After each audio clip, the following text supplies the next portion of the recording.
الحمد لله رب العالمين ولا عدوان إلا على الظالمين وصلى الله وبارك على نبينا وعلى آله الطيبين الطاهرين وعلى صحابته الكرام الغر الميامين ومن تبعهم بإحسان إلى يوم الدين ومن استنى بسنتهم واهتدى بهداهم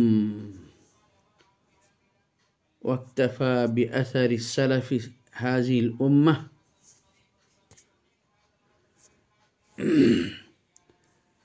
المتقدمين منهم والمتأخرين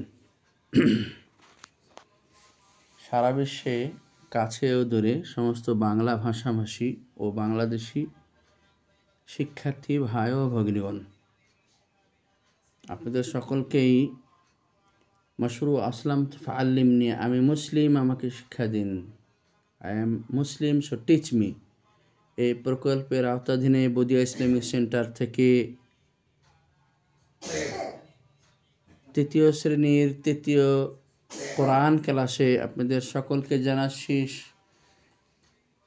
ইসলামী সম্বোধন, আসসালামু আলাইকুম ওয়া রাহমাতুল্লাহি ওয়া বারাকাতুহু।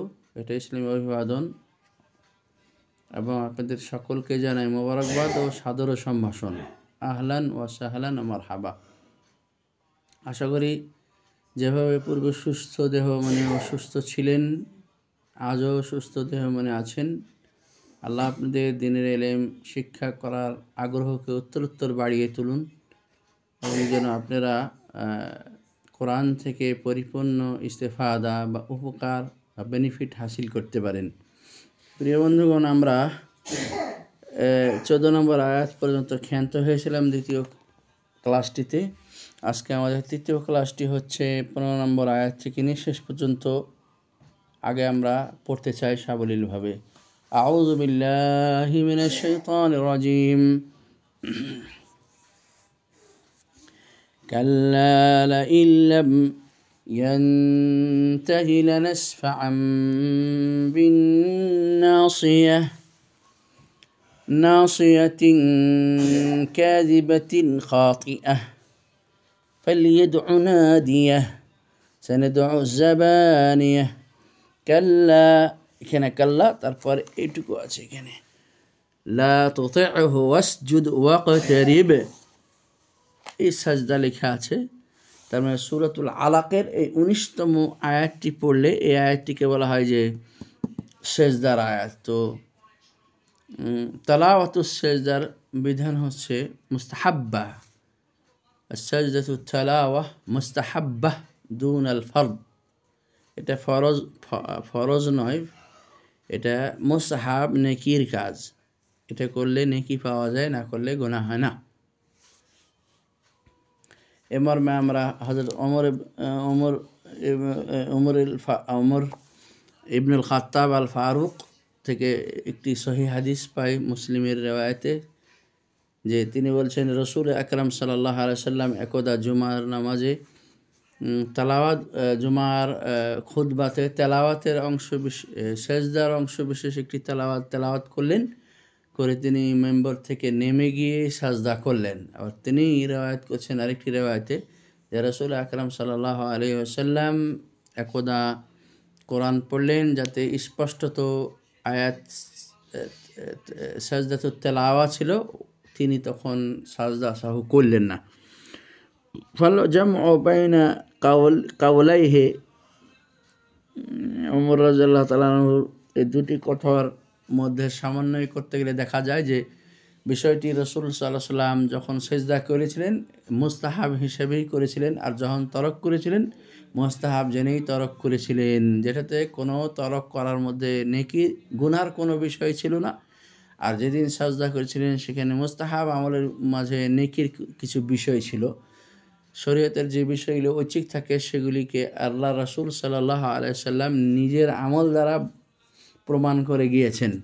সো এটা নিয়ে নতুন করে কোনো সম্ভাব্য কোনো প্রকারের ইশকাল বা সমস্যা দেখার কোনো সুযোগ নেই।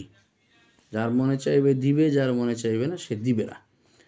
একাধিক সেজদা তেলাওয়াতুস সেজদা পাঠ করার পর একটি সেজদা দেওয়া যথেষ্ট, আবার প্রতিটি সেজদাতে এসে সেজদা দেওয়া জায়েজ এবং একটি সেজদা না দেওয়াটাও চলবে। তো এই আয়াতটি শেষে আমরা সেজদা পেয়েছি। যদি কোনো ব্যক্তি নামাজের মধ্যে এটা পড়ে তাহলে তার জন্য রুকু করাও শিবহু সেজদা হবে। সেজদা করলেও তার পিছে যদি সে জামাতবদ্ধ পড়ে, তার যারা আছেন তারাও সাজদা করবে।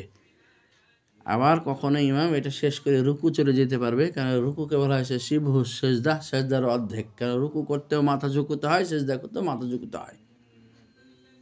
তবে কোনো ইমাম যদি সাজদা তেলাওয়াতুস সাজদা করার পর সাজদা না দেন, তার কোনো গুনাহ নেই। সে জেনে শুনে যদি এটা করে তা গুনাহ নেই, আর না জেনে করলে তো আরোই কোনো গুনাহ থাকার সম্ভাবনা ন্যূনতম নাই। প্রিয় বন্ধুগণ, আবার আমরা বিষয়টা একটু দেখতেছি। কাল্লা, কাপলাম জবর কাল, লাম আলিফ জবর আল্লাহ, কাল্লা। এখানে আলিফটা খালি আছে, ডানে জবর আছে, অতএব এখানে এক আলিফ পরিমাণ আমরা টেনেছি। এক আলিফ পরিমাণ টানা এটাই কাল্লা। আবার দেখছি আমরা লাম জবাল্লাহ, হামজা লামজের ইল, হামজা লামজের ইল। এই জন্যই আমরা বলবো, কারণ আমরা ব্যাপারটা এখান থেকে ক্যাচ করার চেষ্টা করব। সেটা হলো যে লাম জবাল্লাহ আছে, তারপরে হামজা নুনজের ইন আছে, লা ইন আছে। কিন্তু লা ইন আমরা এই জন্যই পড়বো না, কারণ আমরা নুন সাকিন ও তানবিনের 4টি বিধানের ভিতরে একটা পড়েছিলাম যে নুন সাকিনের পরে যদি লাম আসে বা র আসে তখন এদগাম হবে, তানবিনের পরেও যদি লাম অথবা র আসে এদগাম হবে। অর্থাৎ নুন সাকিন অর্থাৎ তানবিনের উচ্চারণটা ওর মধ্যে একীভূত হয়ে যাবে, ওখানে ঢুকে যাবে পরের শব্দটিতে, লামে আর বা রয়ে। এটা ঠিক, কিন্তু গুন্না হবে না। মানে লা ইল্লাম এরকম করা যাবে না, মের রব্বে এরকম করা যাবে না। তো লা ইল্লাম, এই জন্য এটা ড্রপ করে আমাদের যেতে হবে, কেননা বিধানটা হচ্ছে নুন সাকিনের পরে লাম এসেছে, অর্থাৎ নুন সাকিনের বিধানের ভিতরে এদগাম হয়েছে। এদগাম নাকিস, এদগামুন ওয়ালাকিন্নাহু নাকিসুন, এদগামুন ওয়ালাকিন্নাহু নাকিসুন। لأن النون الساكنة بعدها وقعت اللام، اللام حرف الإدغام من نوعه إدغام الناقص। লাম হচ্ছে এদগামের দুই প্রকার, এক প্রকারের ভিতরে যেটা এদগাম হবে গুন্না ব্যতিরেকে। তো গুন্না ব্যতিরেকে, তো গুন্না ব্যতিরেকে এখানে এদগাম অটোমেটিক্যালি হয়ে গেছে। এদগাম শব্দের অর্থ হলো এদখাল, প্রবেশ করায় দেওয়া। কোনো কিছুকে প্রবেশ করায় দেওয়াকে এদগাম বলা হয়।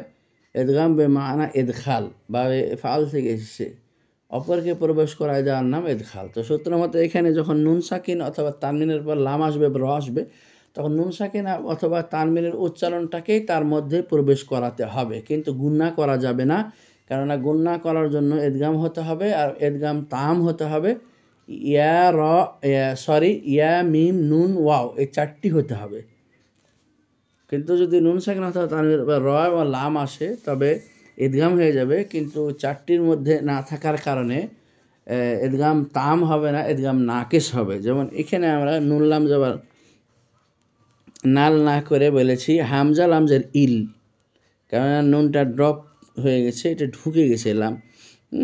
লাম জবর লা, হামজা লামজের ইল্লা ইল, লাম মিম জবর লাম, লা ইল্লাম। এখানে মিম, এটা মিম ইজহার অবস্থায় আছে, কারণ মিম সাকিনের পরে বাও আসেনি। মিম সাকিনের পর বা আসলে মিম সাকিনের একফা হতো, আর মিম সাকিনের পর মিমও আসেনি, তাহলে মিম সাকিনের পর মিম আসলে মিম সাকিনের এদগাম হতো। তাহলে বা আর মিম ছাড়া মিম সাকিনের পর যাই আসবে সবগুলি মিম সাকিনের এজহারের অন্তর্ভুক্তিতে আসবে। আমরা বারংবার পড়ছি, প্রতিটি ক্লাসে আমাদের এই বিষয়গুলি বিশ্লেষণ হচ্ছে, যার কারণে আমরা দেখতে পাচ্ছি যে সারা বিশ্বে ছাত্রছাত্রীরা উপকৃত হচ্ছে বলে আমার সাবস্ক্রাইব হু হু করে বাড়ছে, অনেক বাড়ছে, আলহামদুলিল্লাহ। দিন দিন বাড়তে আছে, এবং যারা শিক্ষার্থীবৃন্দ সারা বাংলাদেশ এবং সারা বিশ্বে বাংলা ভাষাভাষী যারা আছেন বুঝেন, যারা বাংলাদেশি ও বাংলা ভাষাভাষী সবাই আমার চ্যানেলটিকে সাবস্ক্রাইব করে দিবেন এবং শিক্ষার্থী বন্ধুদের কাছে যত বেশি পারা যায় শেয়ার করে দিবেন। এতে করে হবে কি, আপনার কারণে যারা সহিভাবে কোরআনটা শিক্ষা গ্রহণ করবে তারা যত ছাত্র পড়াবে, যত মানুষকে পড়াবে, যত উপকৃত হবে, আপনি একটি নেকির হিস্সা আপনার কবরে যাওয়ার পরও পাবেন। এই উপকারটা কখনো নিজের করা থেকে কার্পণ্য কখনোই করবেন না বলে আমি সকলের থেকে আশাবাদ ব্যক্ত করছি। প্রিয় বন্ধুগণ, কাল্লা লা ইল্লাম এ পর্যন্ত আমরা আসলাম। এখন ইয়ানুন যাবার ইয়ান, তা যাবার তাহাজিহি, ইয়ানতাহি। ইয়ানতাহি করে এখানে থামার দরকার নাই, আর এটা আয়াতের শেষও নয়।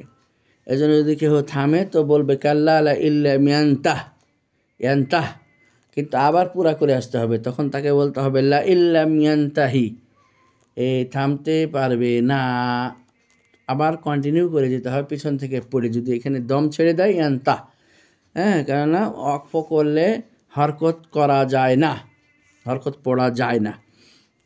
আলাকুল্লে হাল কাল্লা এভাবে ফেরবেন, এটা মজতাবাই সহকারে উচ্চারণ করে লা ইল্লাম ইদগাম সহ উচ্চারণ করবে, ইদগাম নাকিস, আর লামকে জাহের করবেন, লা ইল্লাম স্পষ্ট করবেন। ইয়ানতাহি এখানে নুন সাকিনের পরে তা এসেছে, এই জন্য এখানে একটা ইদগাম করতে হবে, ইয়ানতাহি, ইয়ানতাহি। কেন নুন সাকিনের পরে তা এসেছে? তা হচ্ছে ইখফার অক্ষর, আর ইখফার হরফে শর্ত হচ্ছে যে নুন সাকিন এর উচ্চারণটা অস্পষ্ট হবে আর গুন্নাসহ হবে। এ প্রকারের গুন্নাটাও এক আকালে বা হারাকাতাইন অবস্থান, কিন্তু এটা ওয়াজিব গুন্না হিসেবে নয়, কিন্তু পরিমাণ ওই একই ওয়াজিব গুন্নার সমানই, হারাকাতাইন বা একালি পরিমাণ। ইয়ানতাহি, লাম জাবাল্লা, নুন সিন যাবার নাস, লানাস, ফা যাবার ফা, লানাস ফা। এখানে দেখেন, এখানে ইকলাব হয়ে গেছে, তানবিনের পরে বা এসেছে, একটি মাত্র অক্ষরকে ইকলাবের হরফ বলা হয়। এটা হলো নুন সাকিন, অথবা তানবিনের পর যদি বা আসে তখন সেই বাটাকে পড়তে হবে নুন সাকিন অথবা তানবিনের উচ্চারণটাকে মিম দ্বারা বদল করতো। এই জন্যই ইকলাব অর্থ হলো পরিবর্তন করে দেওয়া। আকলাবা ইকলিব, ইকলাব এটাও বাবে ফাল থেকে, আকলাবা নুতকান নুনে এল আলা আল মিম, এইটাই হচ্ছে আবিত তানবিনী, নুতকুত তানবিনী, মিমান মানে মিম দ্বারা পরিবর্তন হবে তানবিন অথবা নুনের উচ্চারণটি, কিন্তু বা বহাল থেকে যাবে তার বহাল তবিয়তে। লানাসফা আম, লানাসফা আম, এই জন্য আমরা বানান যখন করছি তখন দেখেন নুন লাম জাবাল্লা, নুন সিন যাবার নাস, লানাস, ফা যাবার ফা, লানাসফা। আইন আইন আইন আইনের সাথে দেখেন এই মিমকে আমরা পড়ছি, আইন মিম যাবার আম। বানুন জের বিন, এখানে লাম সাইলেন্ট চলে যাবে, বানুন জের বিন, নুনে মুশাদ্দাদা অজিব গুন্না। লানাসফা আম, ইকলামের গুন্না করলাম, লানাসফা আম বিন, এর সাথে সাথে মজা তাও এটা টানবো, বিন না সজ্জেরসি, বিন নাসি, ইয়া যাবার ইয়া, বিন নাসিয়া তাজেতি, বিন নাসিয়াতি। যতগুলি আপনি উচ্চারণ করবেন, আপনার বানান করবেন, যত ডিফিকাল্ট মনে করবেন অত ডিফিকাল্ট, কিন্তু নর্মাল মনে করলে ওই স্টেপটা ভুলে যাওয়া যাবে না, তাকে ঠিকভাবে উচ্চারণ করে যেতে হবে। লানাসফা আম বিন নাসিয়াহ, নাসিয়াতিন কাযিবাতিন খাতিআহ।